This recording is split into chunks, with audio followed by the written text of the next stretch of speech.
What is up, math superstars? In this edition of Mr. Peterson Presents, we're going to talk about an essential skill in fraction subtraction called renaming fractions. Let's take a look at this problem. 1 minus 1/2. So here you could do this in your head as 1/2.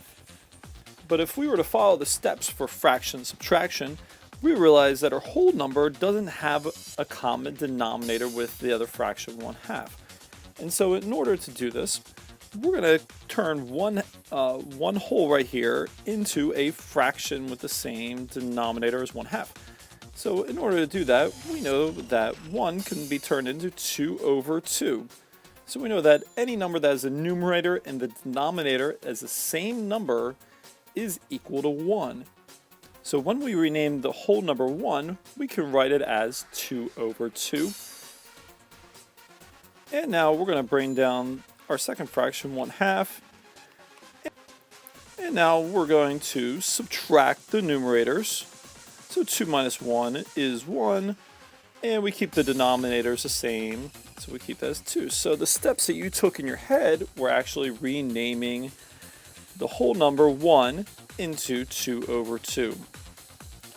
Let's take a look at a similar problem. So here in our problem, it's 2 minus 1/3. And so for this one, what we can do is let's go ahead and rename this whole number. So when we do this, we can do it as either 6 over 3, or we can just take one of the wholes out. So we do 1 and 3 over 3. So we can write it either way. And so when we rewrite this entire equation now, we can either write it as 6 over 3 minus 1 over 3 would equal 5 over 3, which gives us an improper fraction, which then becomes 1 and 2/3. Or we can write this with the second way, with 1 and 3/3. So we put it as 1 and 3/3 minus 1/3 would equal, we subtract the whole numbers, 1 minus 0, there's nothing here, would then equal 1.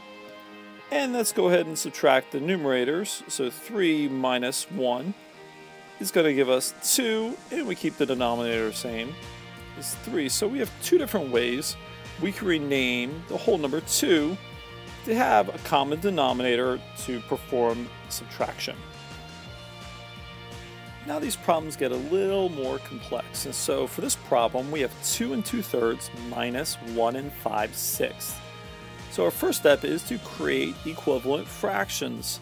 So we know our denominator is going to be 6, and so for 2/3 we multiply the bottom by 2 to get 6. Whatever we do to the bottom we do to the top, so 2 times 2 gives us 4 minus, so 6 times 1 gives us 6, so 5 times 1 is going to give us 5. And let's go ahead and bring down, our whole numbers, 2 and 1. So now we have equivalent equation. So we have 2 and 4/6 minus 1 and 5/6.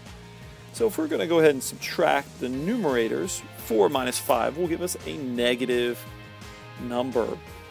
And so we can't have that here. And so let's go ahead and rename 2 and 4/6. And so what we can do is let's go ahead and we're just going to borrow one of the wholes out of the two wholes.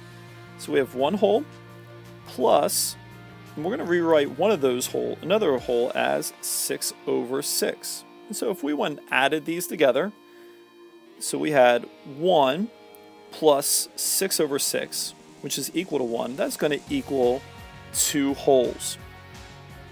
And so when we do that, then we're going to add the 4/6 to that. So in renaming 2 and 4/6, we're going to write this as 1 and 10/6. So that's just a simple process we can do to rename 2 and 4/6. And now we need to finish off our subtraction problem. So we write 1 and 10/6 minus 1 and 5/6. So let's go ahead and subtract the whole number. So 1 minus 1 is 0. And let's go ahead and subtract the numerators and the fractions. 10 minus 5 gives us 5. And we're going to keep our denominators the same as 6. And so our answer to 2 2/3 minus 1 5/6 gives us an answer of 5/6.